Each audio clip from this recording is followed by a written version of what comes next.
வணக்கம், வெல்கம். இது சிம்பிளி சமையல். நான் உங்கள் ரேகா. எல்லோரும் நலமுடன் இருக்க இறைவனை வேண்டுகிறேன். இன்றைக்கி ஒரு அருமையான பிரியாணி ரெசிபி, அதுவும் கொங்கு நாடு ஸ்பெஷல் வெள்ளை பிரியாணி. ரொம்ப சுவையான பிரியாணி, ஈஸியாகவும் செய்யலாம். இதே பிரியாணியை இதே மெத்தடில் இதே அளவுகளோடு நீங்கள் சிக்கன் பிரியாணி, மட்டன் பிரியாணியாகவும் செஞ்சுக்கலாம். நான் இன்றைக்கி சைவ பிரியாணியாக, அதாவது சோயா வச்சு சைவ பிரியாணியாக தான் செஞ்சுருக்கேன். இதே மாதிரி ட்ரை பண்ணி பாருங்கள், ரொம்ப ரொம்ப சுவையாக இருக்கும்.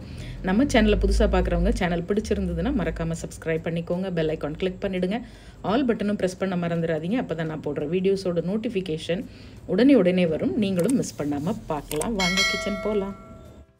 இன்றைக்கி 1/2 கிலோ சீரக சம்பா அரிசிக்கு தேவையான பொருளெல்லாம் எடுத்து வச்சுருக்கேன். இது என்னென்ன அளவு அப்படிங்கிறது டிஸ்கிரிப்ஷன் பாக்ஸ்லேயும் டீட்டெயிலாக கொடுத்துருக்கேன். அதுலேயும் நீங்கள் செக் பண்ணிக்கோங்க. இதுக்கு சின்ன வெங்காயம், பெரிய வெங்காயம் ரெண்டுமே மஸ்ட்டுங்க. அந்த சின்ன வெங்காயம் இல்லைன்னா இதோட சுவை கொஞ்சம் கம்மியாகிடும். அதனால் நான் இன்றைக்கி 1/2 கிலோ அரிசியில் செய்கிறேன். அதனால் ஒரு 15-20 சின்ன வெங்காயம் இருந்தாலே உங்களுக்கு போதும். ஸோ இப்போ ஒரு மிக்சியில் 15-20 சின்ன வெங்காயம் போட்டுக்கலாம். ஒரு 2 இன்ச் அளவு இஞ்சி, ஒரு 15-20 அளவு பூண்டு, 1 டீஸ்பூன் சோம்பு, பச்சை மிளகா நான் 1 தான் போட்டிருக்கேன். கொஞ்சம் ஸ்பைஸியாக சுருக்குன்னு காரம் வேணுங்கிறவங்க 2 மிளகா போட்டுக்குங்க. ஒரு சின்ன துண்டு பட்டை, 2 ஏலக்காய், 2 கிராம்பு. இதை ஒரு பேஸ்ட்டாக ஃபஸ்ட்டு நம்ம அரைச்சிப்போம். இப்போ சோயாங்கிறதுனால சோயா சங்க்ஸ் நான் ஒரு 100 கிராம் எடுத்திருக்கேன். அதை கொதிக்கிற தண்ணியில் போட்டு ஒரு 5 நிமிஷம் ஊற வச்சுட்டு அதுக்கப்புறம் தண்ணியை வடிகட்டிட்டு நல்லா பிழிஞ்சு தனியாக எடுத்து வச்சாச்சு. இப்போ நம்ம அரைச்ச இந்த வெங்காயம், பச்சை மிளகா, இந்த பேஸ்ட்டை இதில் சேர்த்துருவோம். இப்போ சீரக சம்பா அரிசியையும் 2-3 தடவை நல்லா வாஷ் பண்ணிவிட்டு தண்ணி ஊற்றி ஊற வச்சுக்கலாம். இப்போ அரைச்ச விழுதோட ஒரு 3 டேபிள் ஸ்பூன் தயிர், 1/2 டீஸ்பூன் உப்பு, கொஞ்சமாக நறுக்கிய புதினா, இதெல்லாம் நல்லா கலந்து விட்டு ஒரு 20 நிமிஷம் இதுவும் ஊறட்டும், அரிசியும் ஊறட்டும்.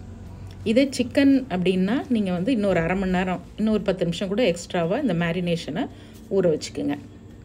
மட்டனில் செய்யணுன்னா நீங்கள் மட்டன் இஞ்சி பூண்டு பேஸ்ட் போட்டு உப்பு போட்டு தனியாக 2-3 விசில் வேக விட்டு எடுத்துக்கிட்டு அதுக்கப்புறம் செய்யணும். ஸோ இப்போ ரெண்டுமே இது 20 நிமிஷம் ஊறட்டும்.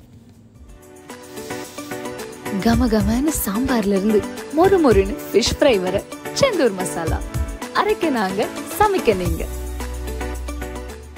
அடிகனமான பாத்திரம் இல்லைன்னா ப்ரெஷர் குக்கர் ரெண்டுத்துலேயுமே நீங்கள் இதை செய்யலாம்.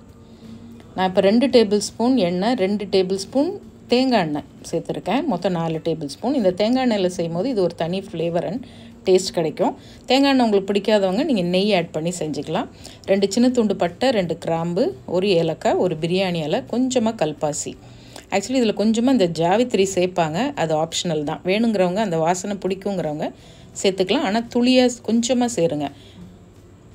இப்போது ஒரு 3 மீடியம் சைஸ் வெங்காயம் நீளமாக கட் பண்ணியிருக்கேன். நார்மல் மற்ற பிரியாணி செய்கிற மாதிரி இது ரொம்ப ப்ரௌனாக வதங்கணும்னு அவசியம் இல்லை. ஏன்னா இது ஒயிட் பிரியாணி, வெள்ளை பிரியாணி இல்லையா? அதனால் லைட்டாக ஒரு கண்ணாடி பதத்துக்கு மேலே வதங்கினாலே போதும். ஒரு கைப்பிடி அளவு புதினா கொத்தமல்லி போட்டுக்குங்க. அதையும் சேர்த்து நல்லா வதக்கி விடலாம். இது ரெண்டும் கொஞ்சம் வதங்கினதுக்கப்புறமா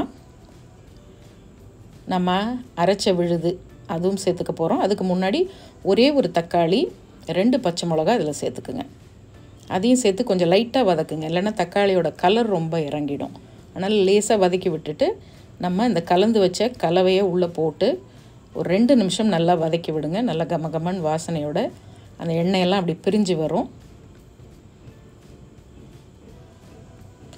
ஸோ அதுக்கப்புறமா இதில் ரொம்ப முக்கியமானது ஒன்று, கொஞ்சமாக தேங்காய் பால் சேர்க்கணும். அதாவது ஒரு 1/2 கிலோவுக்கு ஒரு 150 ml முதல் பால் எடுப்போம் இல்லையா, ஒரே பால், ஃபஸ்ட்டு செகண்ட் பால் இல்லாமல் நீங்கள் திக்காக ஒரே பாலை எடுத்துக்கலாம். ஸோ அந்த தேங்காய் பாலை இதில் சேர்த்துடுங்க. நல்லா எல்லாத்தையும் கலந்து விட்டுட்டு இப்போது, ஏன்னா இதில் இப்போ சிக்கனாக இருந்ததுன்னா நம்ம ஒரு 5-7 நிமிஷம் வதக்கணும். இது வெஜ்ஜுங்கிறதுனால ஒரு 2 நிமிஷம் வதக்கி விட்டாலே போதும். அடுத்து 3 கப் அரிசி, நான் எடுத்த கப்பில் 1/2 கிலோ அரிசி 3 கப்பு. அதனால் 5 கப் அளவு தண்ணி ஊற்ற போகிறேன். பக்கத்துலேயே சுடு தண்ணி எப்பயுமே கொதிக்க தண்ணி வச்சுக்குங்க. அதில் அளந்து தண்ணி ஊற்றிடலாம். இப்போ நல்லா இது கொதி வரும்போது உப்பு மட்டும் சரியாக இருக்கான்னு செக் பண்ணிவிட்டு தேவையான அளவு உப்பு சேர்த்துக்கலாம். உங்கள் தயிர் கொஞ்சம் புளிப்பாக இருந்தால் லெமன் தேவையில்லை, இல்லைன்னா ஒரு 1/2 மூடி லெமன் மட்டும் பிழிஞ்சு விடுங்க.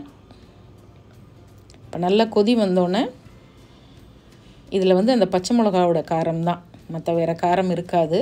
அதனால் உங்கள் காரத்துக்கு தகுந்த மாதிரி நீங்கள் மிளகாயை 2 மிளகா கூட போட்டுக்கலாம், அது உங்கள் விருப்பம். அதே மாதிரி இதில் கொஞ்சம் முந்திரியும் போடலாம், அதுவும் ஆப்ஷனல் தான். இப்போ அரிசியை போட்டாச்சு, நல்லா கலந்து விட்டுட்டு உப்பெல்லாம் கரெக்டாக இருக்கான்னு செக் பண்ணிவிட்டு கொஞ்சம் நேரம் அப்படியே மீடியம் ஃப்ளேமில் வைங்க. இந்த தண்ணியை ஃபுல்லாக அரிசி கொஞ்சம் கொஞ்சமாக இழுத்துடும்.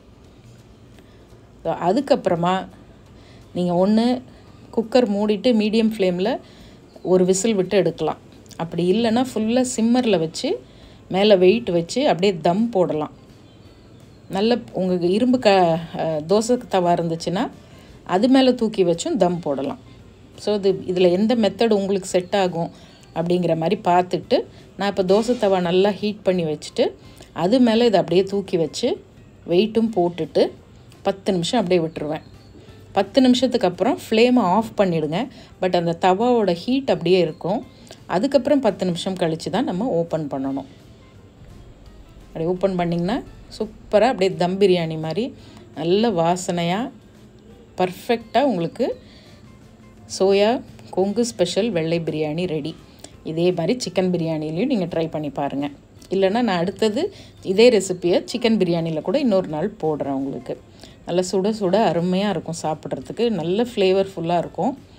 இது கூட வந்து ஒரு நான்வெஜ் சாப்பிட்றவங்களா இருந்தால் நீங்கள் சிக்கன் கிரேவி, நல்ல செட்டிநாட் சிக்கன் கிரேவி, அந்த மாதிரி கொஞ்சம் ஸ்பைசியான கிரேவி அந்த மாதிரி ஏதாவது பண்ணிக்கோங்க.